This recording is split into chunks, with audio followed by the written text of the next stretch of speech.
Hello, everyone. Welcome to the third office hour for the MOOC on Environmental Security and Sustaining Peace. My name is Carl Bruch. I am a director of the international programs at the Environmental Law Institute and one of the core faculty for the MOOC. Today, we are very lucky to have two people with us for the office hour, Tony Andrews and Bernarda Elizalde. And before we get started with some of the questions, I'd like to ask Bernarda and Tony to introduce themselves. Hello, my name is Bernarda, and I am an environmental scientist, and I work with the mining industry for more than 20 years. My area of expertise is mainly Latin America and Canada. I've been involved in this area, trying to apply the environmental and social issues at the same time. I've worked with a wide spectrum of stakeholders, including governments, mining companies, original groups, NGOs, the finance sector, and international organizations. My areas of expertise are conflict prevention and best practice tools development. And at the moment, I work for a mining company with operations in Mexico. I used to be as well the program director for sustainable development for the Prospectors and Developers Association of Canada, which is an association of mining companies, of Canadian mining companies. And while working there, I helped to develop an e-toolkit called E3 Plus that has social, environmental, and health and safety best practice advice. Mm-hmm. Hi, my name is Tony, and I'm a geologist by training. And in another lifetime, I actually practiced geology as a mineral deposits geologist. But then I made a career switch, and I spent 23 years as a CEO of the association that Bernie was just talking about, the Prospectors and Developers Association of Canada. And it was during that time that corporate social responsibility arose as a major factor in businesses and industry. And both of us basically had the task of trying to introduce best practice in terms of corporate social responsibility to the Canadian mining industry as they were working globally at that time in the 90s. And following leaving that association, Bernarda and I started our own business called the Center for Responsible Mineral Development. And basically, we worked with companies on best practices and also governments on best practices in terms of how they govern mineral development. So basically, that's where I am now. Thank you. And I think we have a number of questions that have been posed in advance. And I already have one question coming in from the live. For students who are watching this live, feel free to ask your questions as we go along using the question function, the chat function in YouTube. First question, can you speak to the connection between waste and conflict?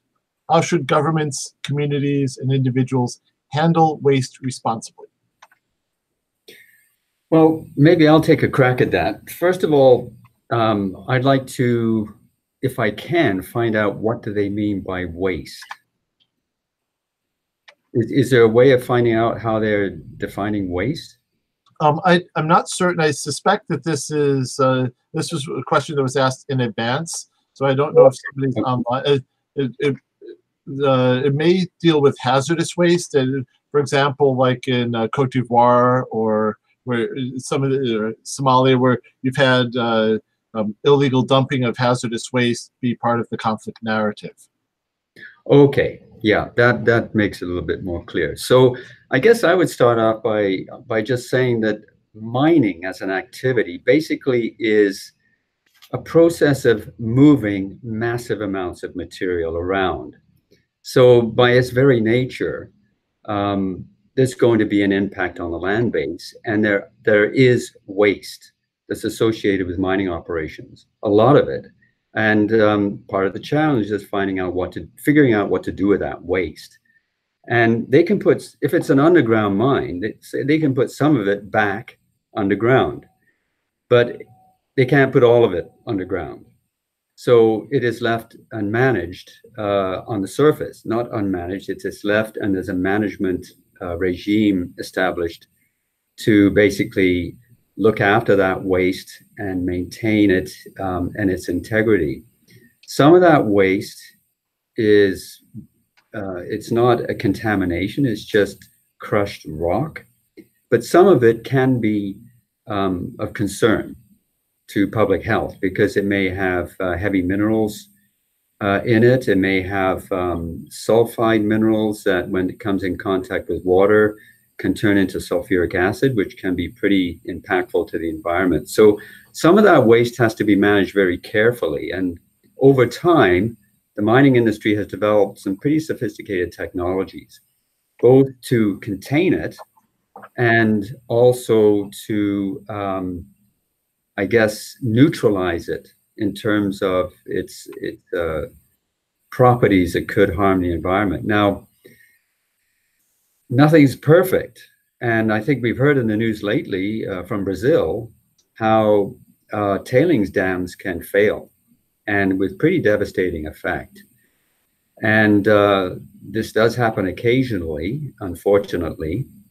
But I mean, going back to the original question, I think that all of this, that question, like many others, goes back to how the company and the government, the host government of that country, prepare the communities for the arrival of the mining sector and the mining operation, which is a huge change and a huge disruption to an area that has not experienced this before. And if that's done properly, and I want to emphasize here that it's not just the mining company and the community that should be involved in any kind of discussions, agreements, strategies, plans going forward and how they're going to deal with things, including waste. It should also involve government, because the host government sets the regulations and the standards by which the company must follow and build those dams and control those wastes and so on. And any communication and interaction with those communities should involve government. I'd like to take a crack on this question as well. So the industry has best practice systems and procedures to manage waste. And depending on the type of waste, there's a different procedure. It's not only the procedure, but also the mitigation measures and the follow-up of these mitigation measures, what counts. So what is the internal accountability process to make sure that the mitigation measures are taken into account to manage waste? And what are the external implications of having these mitigation measures seen over? So how does the public, how do stakeholders contribute to make sure that the company is following the procedures that they should? So that's very important on this point. So the accountability measures are as important as the measures that are taken. It strikes me that from a conflict perspective, that a lot of the conflicts around mines, whether they're social conflicts or they escalate to violence and even armed conflict like in Bougainville, it seems like most of the issues fall into one of two categories. One are the burdens, the other are the benefits. And so the waste and managing the burdens, whether it's the environmental or the social burdens or the local economic burdens. And then there's the benefit sharing, but people often mix those all up. But I think that it helps to sometimes disaggregate what the problems are, and you can address them the way that you were describing. Mm-hmm. I guess one other point that I'd like to make is that if you have some sort of a problem associated with waste, like a spill or something like that, or suspected contamination of a nearby river or water supply to local communities, that can certainly trigger a conflict. So that's what I would classify as a triggering event. And if after that happens, if you want to figure out the process that led to that, which is very important. It's not just a dam broke, it's an engineering problem. There's more to it than that. You have to look beyond the actual triggering event, which in this case we're talking about is a spill or contamination of a river that may have caused conflict. You have to go back along that pathway that led to that particular event and figure out what happened. And that's the only way you can actually develop an approach to mitigating or preventing it happening again. That's what we call the conflict pathway. One of the things, there's some examples about best practices of mining in Africa. And one thing that we saw in Sierra Leone was a lot of countries try to have reclamation bonds where you set aside a certain amount of money to address the pollution and remediate, reclaim the site afterward. But that usually isn't enough, we see. And so Sierra Leone, with their rutile, they started doing, Tony, maybe you know what it's called, where you they dig this area, put the waste here, then they dig this area and they put that here. And so you limit how much mining waste you have because you're essentially backfilling as you go, and you don't need as much money to do the reclamation. I was wondering if you had other examples. So what is that question then here? I think they're looking for best practices of mining in Africa, maybe tied to conflict-affected settings, but it's more broadly, is Africa doing anything right? Can we learn from things that are happening in Africa? So it's not best practices with respect to waste management? This is specifically a mining. Reclamation. Okay, for reclamation. Well, I think it's probably safe to say that countries like Canada and Australia, who have long histories of mining, are probably the most advanced in terms of social and environmental and safety standards. And many Canadian and Australian companies are operating in African countries. And the expectation is that those companies will take the standards that they're required in their home countries, like Canada and Australia, and apply them in those African countries. It's not an easy thing to do because when you're in a different country, like an African country that is not so developed and doesn't have the same sort of level of governance and oversight, and there are different challenges with respect to the site itself. For instance, oftentimes, especially in the case studies we looked at, there is weak local governance, if there's any governance at all at the local level. So there are situations which make maintaining standards that you will be able to maintain in your home country difficult to maintain in the country you're operating in. So the companies may try to do that, but they may be facing circumstances that it's difficult to apply. And in some cases, companies have been accused of taking shortcuts and not maintaining standards that would have been required of them in home countries. I think that's possibly true, probably true in some cases. But I have also seen other cases where companies do very excellent jobs in trying to maintain those standards as well, even beyond the standards required by the host country where they're operating. But it is a challenge whenever you're working in developing countries where there is less capacity, less support from government, and oftentimes no local authorities and local government capacity. Also, in Canada, what we are trying to do is the investment sector, they have certain procedures that they see as the right ones to follow so that they give the funds that the company is asking for. So part of the requirements that the finance sector requires is to explain what is the company planning to do in different phases of the project. And the last one is closure and reclamation. So if the company explains clearly what are they planning to do and if they follow best practices, then the finance sector says, okay, they are doing the right thing and we'll give them the funds. If not, they say, okay, you have to follow best practices, and if you don't, then you won't get the funds. So that's a way in which the activities from mining companies are more not regulated, but followed so that they apply best practices. I'm wondering about we've talked a lot about the pollution and the reclamation side. I'm wondering if we could talk a little bit about the benefit sharing side and some of the best practices there, with a particular eye toward Africa, but other examples if you have them too. You mean in terms of beneficiation of ore? No, sharing benefits.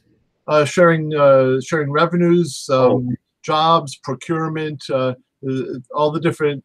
So the issue being that mines can have tremendous effects. They can bring wealth in. They can cause damage to the water, to public health, and so part of it is trying to address the problems. Part of it is trying to make sure that it's not just the elites in the capital that are benefiting. So you're sharing benefits with the producing community or with the landowners or with but how do you share benefits with the communities that are hosting the mine? And because you see a lot of especially with oil and gas, but also to some extent with hard rock minerals, secessionist tendencies where benefits are not being shared in an equitable manner. Well, this is a really good question, and maybe I know Bernardo will have things to say about this as well, but maybe I can sort of start at a relatively high level. In that, in our studies, we found that what we call an asymmetrical distribution of benefits by mining companies to local communities is one aspect of this, which is an important conflict driver. So some communities are receiving pretty good benefits and others are not. Why not? There's some competition amongst those communities possibly, and some resentment about, how certain communities are benefiting and some communities are not, or not benefiting as much. So that's one aspect. The other aspect is, as you alluded to, actually, how the central government is distributing the benefits being derived from large-scale mining. So in most cases, companies sign a contract with the host government that they will pay the host government royalties on production. And those royalties are paid directly to the central government, but then there's an expectation that the central government will share some of those royalties back to the communities that are close to the site and basically hosting, like you said, the mining operation and suffering some of the impacts. And what we found, continuing on that particular aspect of it, that in many cases, the share of the royalties do not find their way back to the local community. And in part, this may be due to inefficiencies in government processes, and sometimes it's due to corruption. For instance, we found that in Ghana, there was actually a law that the central government passed that required it to share mining royalties in a certain way. There was a formula back to local communities. But it became very evident that those communities were not receiving any of those royalties. So they had no resources to really set up local governments and local governance institutions to play their part in the governance of the mining operation. But so that's one aspect of it. The way mining companies directly share benefits and resources with local communities is another really interesting aspect of this as well. And maybe Bernarda can talk about this and what we observed in the case studies we looked at. Yeah, when we talk about the fair distribution of benefits, there are different factors that play a role here. It's not only the amount of funds that are to be distributed, but who's playing a role in what in that fair distribution of benefits. So one thing is the provision of royalties, like as Tony was referring to, and the royalties, how are they managed and how they percolate to not only get to the federal or to the national government, but how it goes down to the regional and to the local level. Because the communities at the local level, they say, okay, we are the ones suffering the consequences of having the mine here, of perhaps have been fearful that we'll have some contamination. And not only that, but we also want to improve our way of living. So if we are the ones who are having the direct impact of the presence of the company here, we are the ones who should be receiving some benefits out of the company's royalties. So why would the government decide to send these funds somewhere else if we are the ones who deserve it? So what is the system that the government can and should have to make sure that the funds go and percolate and reach the people that it needs to reach? That is one thing. But when you are at the local level as well, and you have the company has communities in the area of direct impact and communities in the area of direct impact and communities in the area of indirect impact. So the communities in the area of how do you distribute these funds within these areas? Because the company can distribute the funds within the communities that are nearby in the area of direct impact, but then the communities that are right next or close to those communities, they get jealous and they say, okay, why don't we get benefits as well if we're close to? What is the criteria to make that happen? And how can we be hungry seeing others having a feast? Why is that? Why is this disparity? So while the company is making an effort trying to distribute the funds and the benefits, how far should the company go? How far is far enough? And how many is good enough as well? So that's where the role of the government and other organization comes in, so that it's not only the responsibility of the company to distribute the benefits, but also the responsibility of the government to make sure that there's not such black and white situation, but the communities that are around and that are not reached by the company have the benefits as well. That is one thing. The second one is participation. How are the local communities involved in the distribution of benefits? So one case study from the cases that we have is in Bolivia. In Bolivia, this is one of actually the cases from which we learn how things could or should be done so that there's no conflict. In this case, the company had a set of funds, and with these funds, they did not decide. They didn't say, okay, we think that this is important for this community and for that community, and we're going to give this to this and that to the other one. But they said, okay, let's approach the communities and let's see what they have to say. So that's a participatory process. The communities from the area of indirect impact, they were trying to also find a way to get part of these benefits. So the communities in the area of direct impact, they said, okay, so what we have to do is that we need to sign an agreement in which we determine how do we think the funds should be managed. So what they said was that the wealth can be distributed to other communities as well, even outside of the area of direct impact, but they should have the priority of the funds.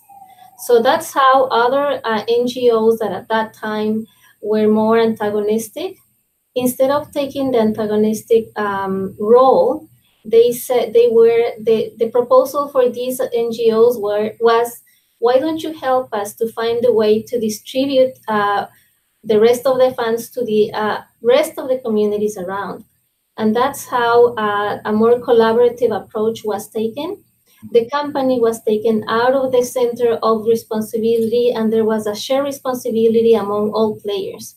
And that's how it worked pretty well. And perhaps the problems later on came up when the agreement that they signed wasn't really followed as they expected by the company, but that is maybe another topic to discuss.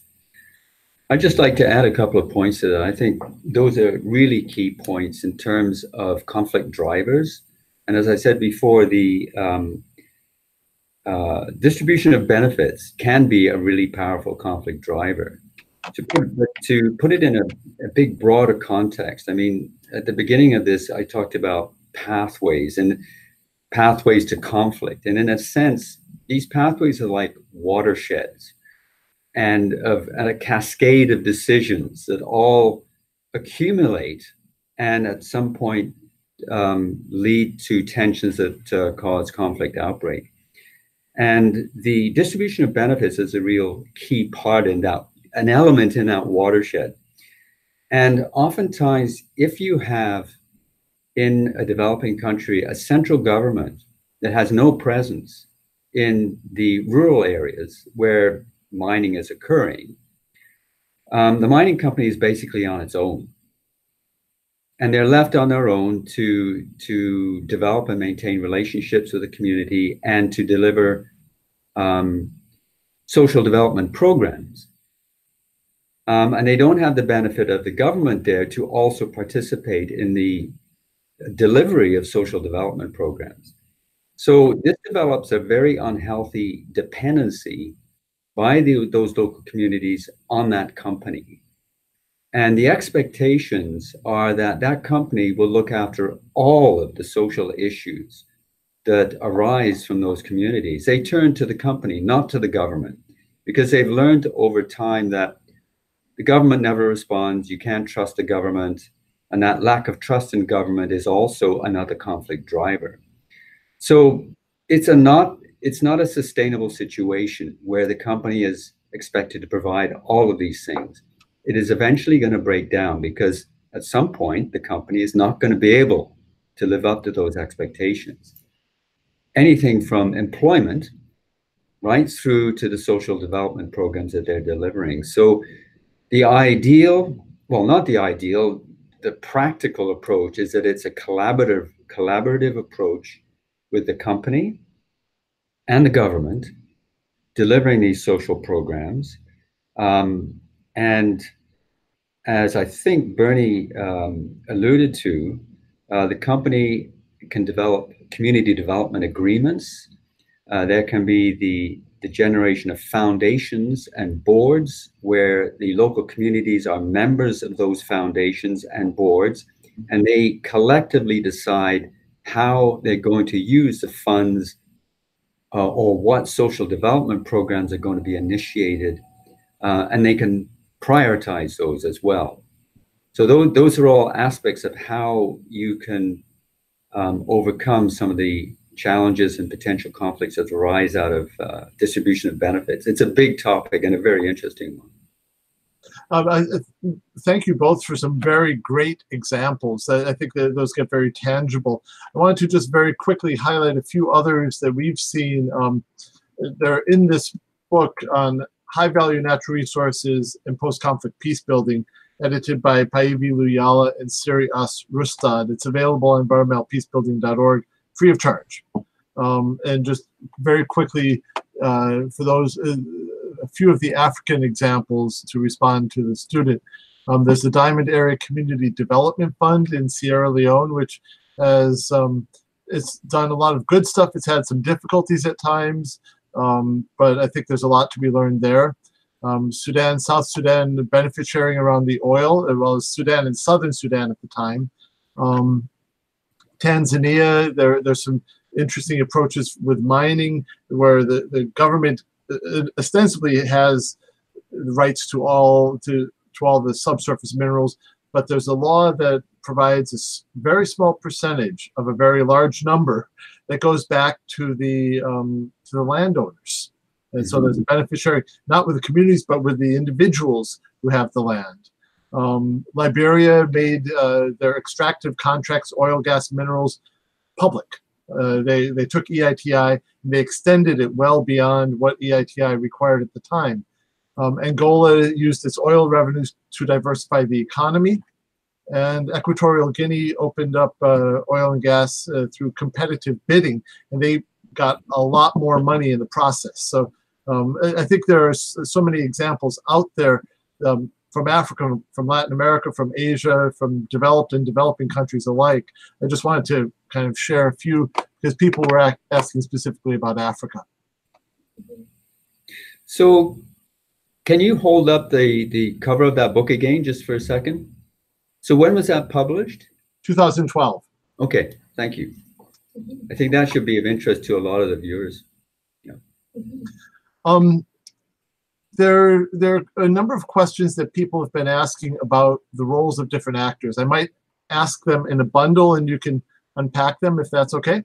Sure. Sure. So one is coming back to the example of Brazil. Brazil has seen two huge mining disasters over the last 3 years. Two dams collapsed by the company's fault when several measures could have been taken to make sure the collapse didn't happen. What are the government's roles and capabilities when dealing with mining companies and investments? So that's really asking about the government. The related in terms of the roles, how can environmentalists improve environmental practices in the mining and indigenous companies?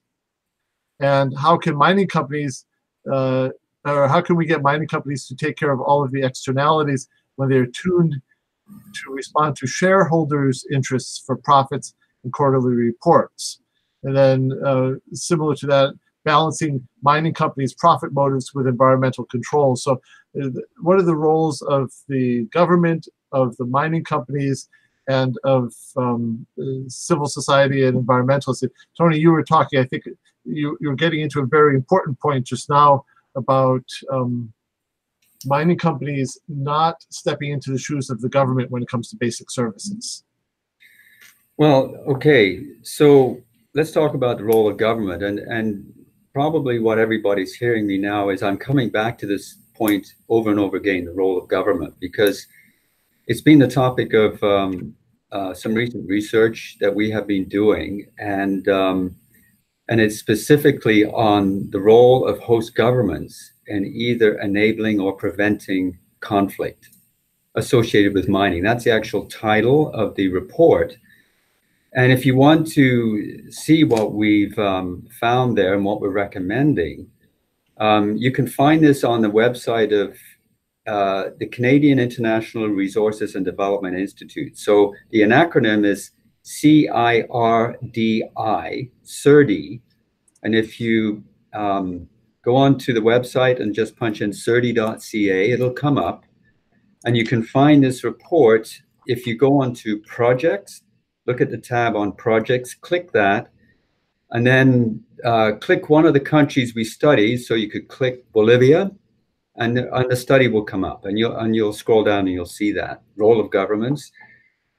So what we found was basically that the role of government in governing mineral development in their countries is absolutely foundational. With respect to whether they track a path towards sustainable development or whether they track a path towards sustained conflict. And unfortunately, in most cases, we find that it's been the latter. Starting 25 years ago, when countries opened the doors to foreign direct investment and the large-scale mining industry, most of them weren't prepared and did not prepare the rural communities and the rural regions of their countries and the communities that are located there for the arrival of the large-scale mining sector. So the host governments were not prepared to govern a complex industry like the mining industry. And that is the beginning of the cascade of decisions that could result in all kinds of problems and conflicts arising, including, for instance, the failure of tailings dams, because I think that was one of the motivations for this question and pointing to this recent situations in Brazil. Governments, a big part of their role is setting standards and then making sure that those standards are followed, that companies comply with those standards on a continuing basis. It's monitoring and compliance. But unfortunately, many host governments don't have the capacity to do that. Now, I'm not talking about Brazil specifically, because Brazil, in many ways, is one of the more advanced economies in the large community of developing countries. But in the case studies that we did, we didn't do one in Brazil. Oftentimes, the government may have a modern mining act, which sets out a lot of standards, but they don't have the capacity to implement them and therefore monitor that those regulatory standards are being complied with and followed. So what can happen is a tailings dam to hold waste, to contain waste, is not built to standards. So at some point, due to weather conditions, high rainfall or whatever, that dam can fail. And you have the results of that situation, which can trigger conflict, as we were talking about before. So the role of government is where you end up after mining operations have been established and operating in countries depends on the quality of that governance. So NGOs and their role, and I'll just speak briefly about these because I know Bernarda will have a lot to say about this because she's got a lot of experience on the ground, these things. They're very valuable in their contribution in developing countries where governance capacity is not what it should be, in holding the various players to account. So if the government cannot monitor what's going on at the sites of operations, and they're not willing to do so, the NGOs can play a very important role there. Probably the most constructive ways when you have NGOs working with the mining company, and it's a collaborative effort, but it's not always that way. And when there is tension between an NGO and a mining company, that can result in progress as well towards better standards. But it's all in the absence of government and their governing role, unfortunately. And as we talked about before, the role of the mining company is to try and maintain the standards that are going to be good for the communities and keep the mining company out of trouble that they are used to in their home countries. But again, with the absence of government and with the kinds of conditions they find themselves operating in, this can be very challenging too. So over to you, Bernarda. Okay, so listening to your answer, I was thinking about Ragi's human rights words, in which Professor Ragi says, it is the government's duty to protect people's rights. So in this case, protect the rights of having a safe environment, of all the rights that we could mention. And it is the company's duty to respect those rights. So Tony, you were mentioning the governments not being able to monitor the compliance of companies. So if it is the company's duty to respect the rights, so it is the role of the company to make sure that those rights that are to be protected, they make sure that they are through the different measures that I was talking before in the first question. I was mentioning that there are mitigation measures that the companies have to follow, best practices, but how do we make sure that that companies comply with all those measures? And that's where all the external and internal auditing comes in place. So how do you make sure that the internal auditing process is indeed telling you what are you supposed to do to improve situations? If you see a sign, if you have yellow or red flag showing up saying, okay, we need to work better on this to improve our practices on this, what are we supposed to do by doing it in a preventive way, not in a responsive way? So how is the company being more preventive and not reactive? And that's perhaps what happened with Brazil. They were perhaps being more reactive than preventive. So what are the measures that the company is doing to make sure that those the auditing processes are helping them to be more preventive in those measures? And what is the role of external stakeholders is how to make sure that the company is following up with those mitigation measures, that they're monitoring the processes the way they should, but doing it in a constructive way so that the company understands what the situation is and the company can work on it. So it's not only that, but also understanding the highest environmental risks from the side of the company. That's one of the company's biggest roles, is to understand what are the highest risks. How is the company going to comply with those with the measures that they have to work to mitigate, to reduce or prevent those risks? The company also needs to understand what are the concerns of locals. So are those concerns founded? Are they not founded? Perhaps the role of civil society and government as well, and environmentalists too, is help to build the capacity of locals to understand what the risks are and how can they be mitigated, but also do it in a constructive way, because I've also seen groups that are trying to explain what happens, and by trying to explain what's happening, they exacerbate the situation because perhaps they don't explain well what the situation is and how can it be mitigated. So it's how do we raise the bar in knowledge for each one of the players to be at the same level when they need to discuss a topic that is of concern. And in this capacity building, we bring up as well another topic, another factor that is very important, that is transparency. What is the company doing to provide information that they should, so that people know what is the information that they need to know, right?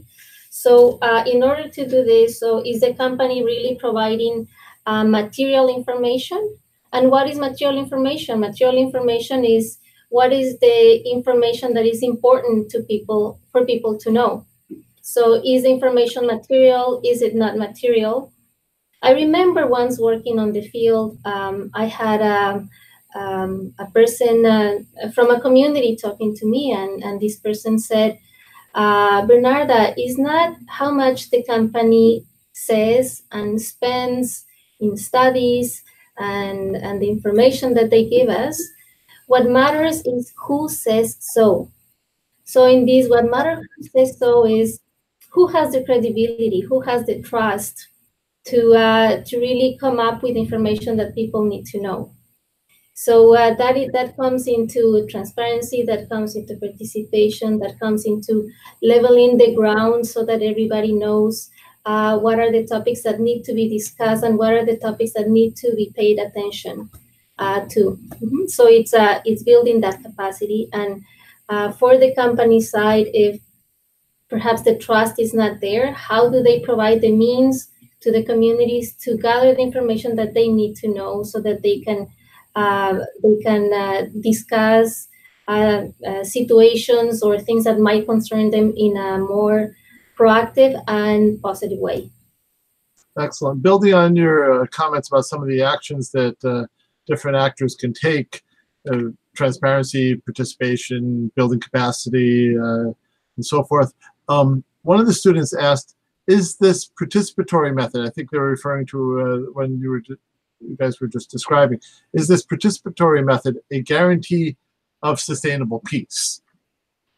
I'm not sure if I should say it's a warranty, but it's a good piece that can help with building peace, because if you are just the recipient of something and somebody's telling you things that you are not really interested in, or perhaps the person who is trying to explain to you doesn't really tackle what your concern is, so then how can you know that that person is working in what your concern is, if you are not participating in the process, if you are not part of the solution?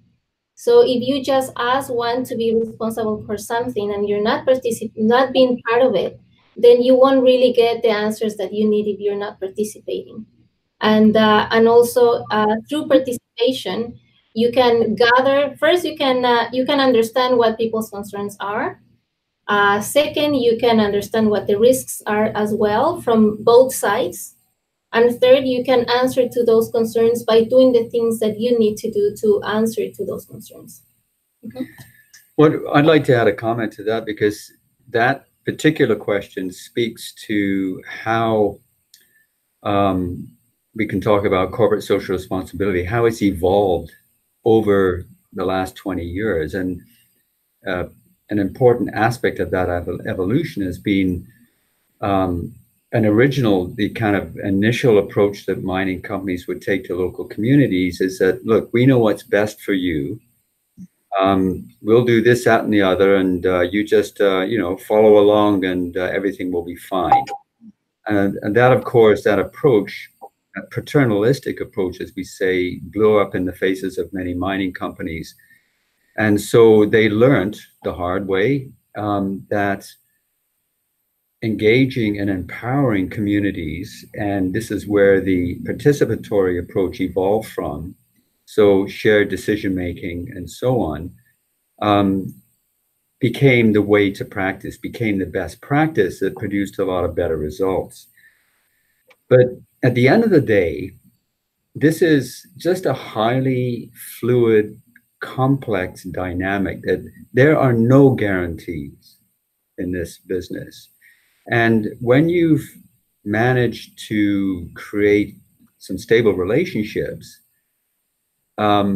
without vigilance and continuing attention, just like in any relationship, it won't stay stable. Something will come along that will disrupt it or potentially disrupt it, and you have to be on top of it all of the time.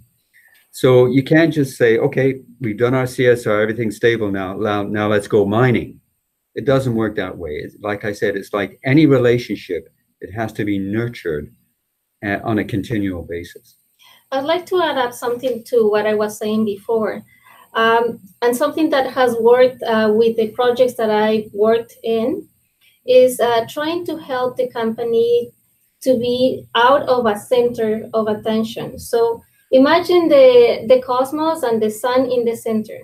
So around this cosmos, you have all the players around, and all these players, and the players are around, and in the center you have one player. In this case, let's say that it's the company.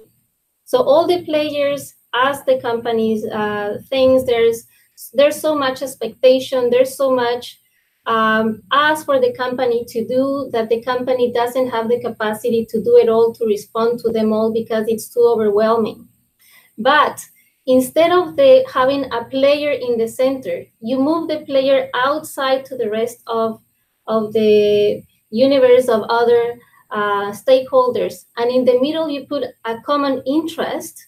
That's how all the players can start working in a participatory and collaborative way to tackle the problem or the issue or the interest that is in the middle.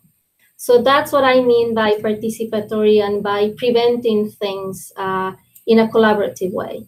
So how does this work when you have military actors involved? I think a student was asking about the context of Syria, where in northeast Syria, traditional oil refining increases health problems and badly affects the environment. And the oil fields are under the control of militias. Militias, yeah. That is organized crime. Sometimes that is involved, yeah, that you can work with them, but you can work through the process so that, again, you try to find different ways and different players that can help to find different strategies that would allow you to work in that with that present that is not the, I would say, is one of the most challenging situation is to have this type of militia and organized crime, but it's how you continue to be responsible with the things that you have to do with all the players involved. The thing is, though, when you have a situation like this person is describing in Syria or the DRC, where conflict minerals is historical and it's well known that militia control some of the mines in the DRC. Basically, what this speaks to is a lack of the rule of law. The central government of that country does not have control in certain regions of the country.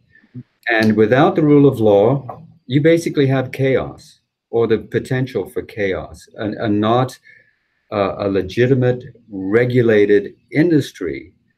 So, it's a lost cause unless and until the government can deal with that activities of the militia and establish the rule of law. There's nothing really you can do until that happens. Bernarda, you look like you have thoughts on that. Go for it. It's so challenging that you can work with them. You have to work through them with the best way you can, and with other players that would help you to go through it. And the government is a key player. Well, in the DRC, for instance, we've had some exposure to the situation in the DRC where you have conflict minerals, as I said before. And in that case, you have militia that some of them, they control the mines themselves, control the mining operations. In other cases, the militia control supply chains. And certain NGOs are doing amazing work in those very dangerous areas. Not many people would venture into those areas because their life would depend upon it. Mm-hmm. But there are NGOs that will, and they do try and help the artisanal and small-scale mining operations that are usually in play in these areas, as opposed to large-scale mining operations. It's the militia more control the small-scale and local mining operations. And they try and assist the local artisanal and small-scale miners in that situation.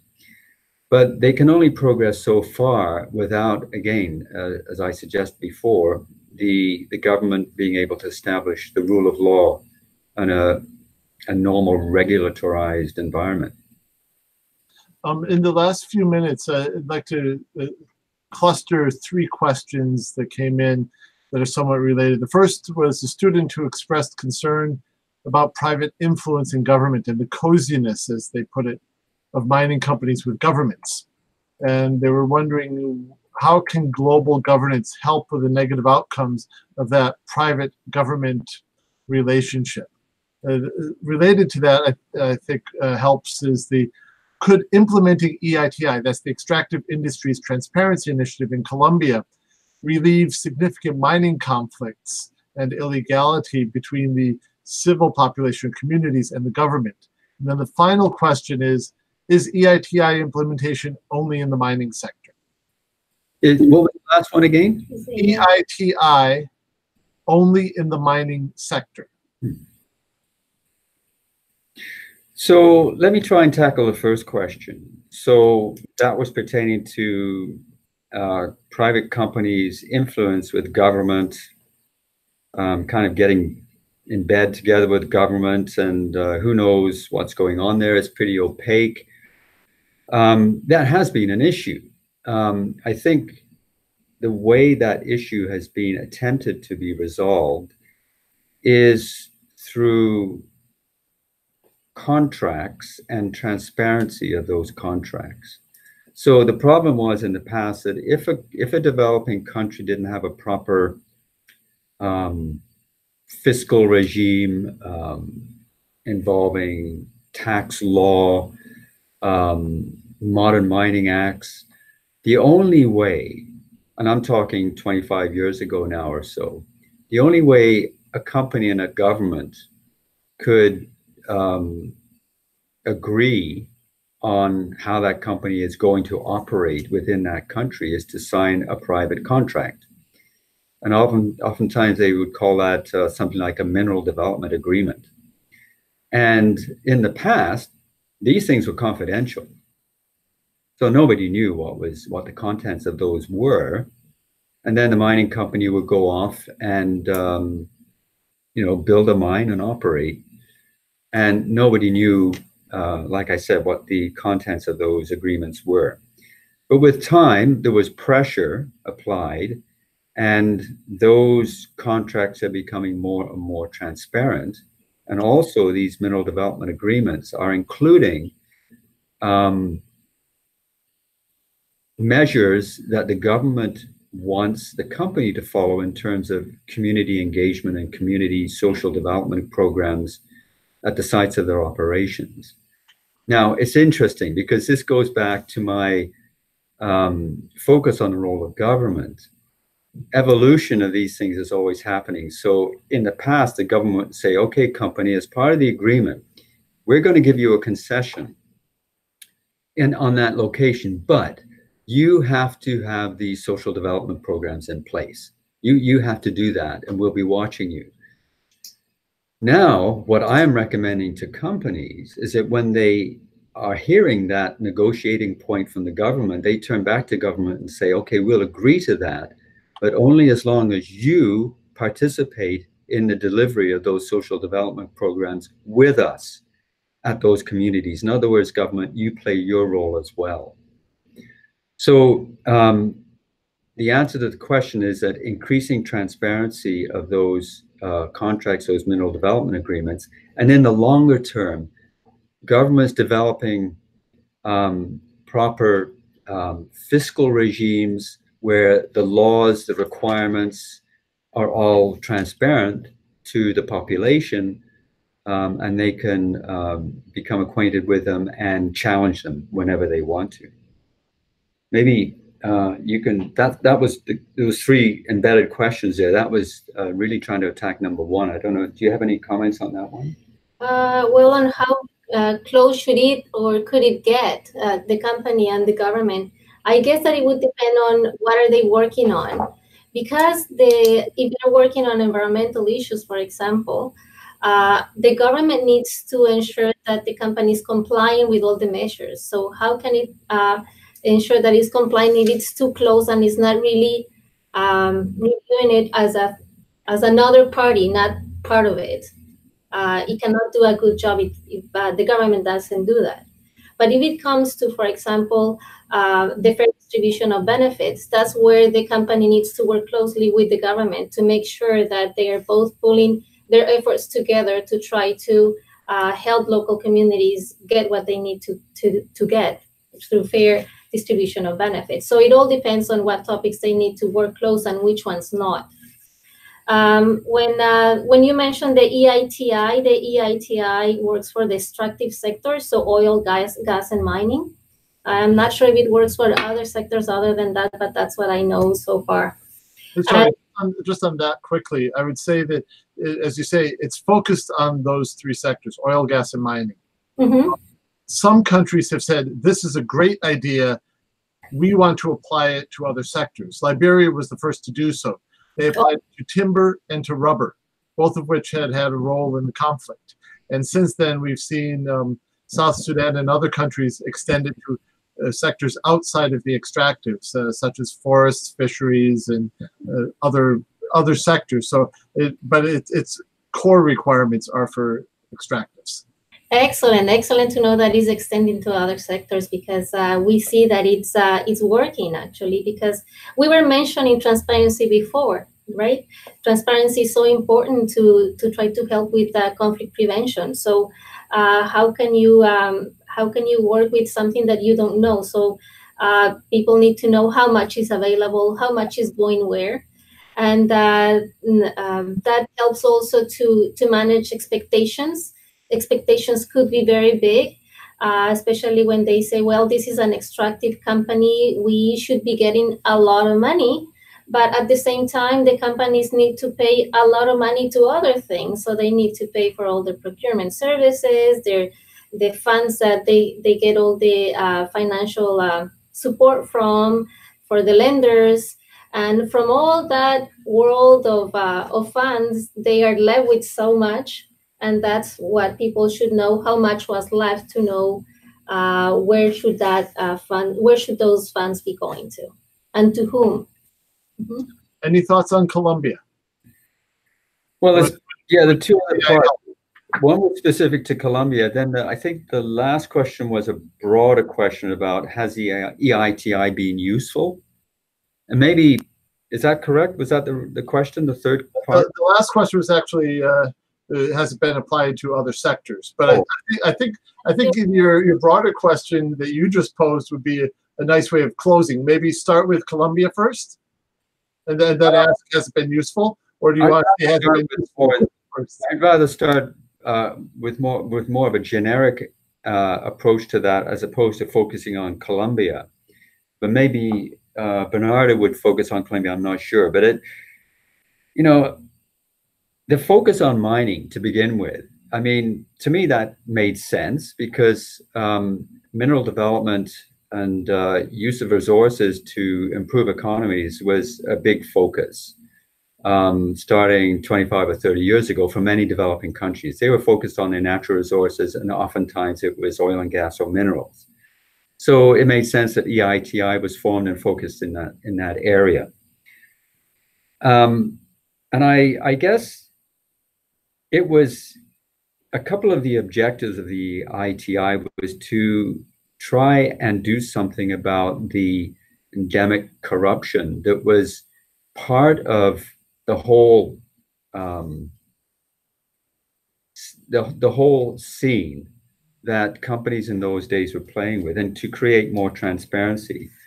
So has it made progress on that? I think it has. I mean, it started as a very, very high level, very much politically focused initiative. And I think there were probably some limitations when it was in that particular phase of its existence, but over the years it's evolved. It's got more focused and specific, and more tools applied to getting to the objection of transparency of payments and so on. And I think that probably has made some significant progress with respect to transparency. Hasn't eradicated corruption, but I think there's some progress that has been made. And there's all kinds of outcomes of a process like EITI. For instance, there was the movement of beyond the EITI. And what was that was focusing on was, okay, so now we know what payments the government has received, but now we're going to ask, so how do they make use of those resources? And that was not transparent at the time. So we know what they received, but what are they using it to good purpose for the society of that country? So, the introduction of something like EITI gives rise to other initiatives that take it further beyond. So I think the EITI has done a lot of good, both directly and indirectly, but it hasn't stamped out corruption, which a lot of players still complain about and say, what are we going to do about this? At the end of the day, my answer to that is EITI is not going to really deal with the root causes of corruption. Progress on that has to come internally from each country. There has to be a will, a political will especially, to address corruption. And then the solution comes from within, not externally, I don't think. The external forces have a part to play, but at the end of the day, it's the internal initiatives that will produce the real results. Colombia? Do you have anything to say about Colombia? I don't have the latest news about Colombia. Sorry. Yeah. But in general, I guess the question was, has EITI in Colombia reduced conflicts? I think it was more a question of should Colombia pursue EITI to help address some of the problems? Well, you know what? The answer to that is yes. But it's not the golden silver bullet or whatever. It has to be used in a combination with many, many other measures. It's one tool. And one tool, the application of one tool is not going to solve the problem. It's a very high-level tool. It's directed at government and industry. But there are many other tools that gradually get closer and closer to the ground and at the sites of operations, many of which we've been discussing during this office hour. It's a good starting point, actually, the EITI. Okay, I think we have run over time. There are still more questions, and I'm sorry we didn't get to all of them, but I would like to thank Bernarda and Tony for a very interesting, engaging, and dynamic office hour. Thank you very much. Thank you for sharing your expertise and your time. Thank you for the questions and for the interest. And thank you. And you know, if there's any way, if people have more questions that they want to discuss with us, if there's a way of doing that through the MOOC, we would be happy to do that because it's obviously a subject we're passionate about. So we can send you those questions and then post them to the discussion forums. Please do, yeah. So thank you all, and see everyone next week for the 4th office hour. Okay.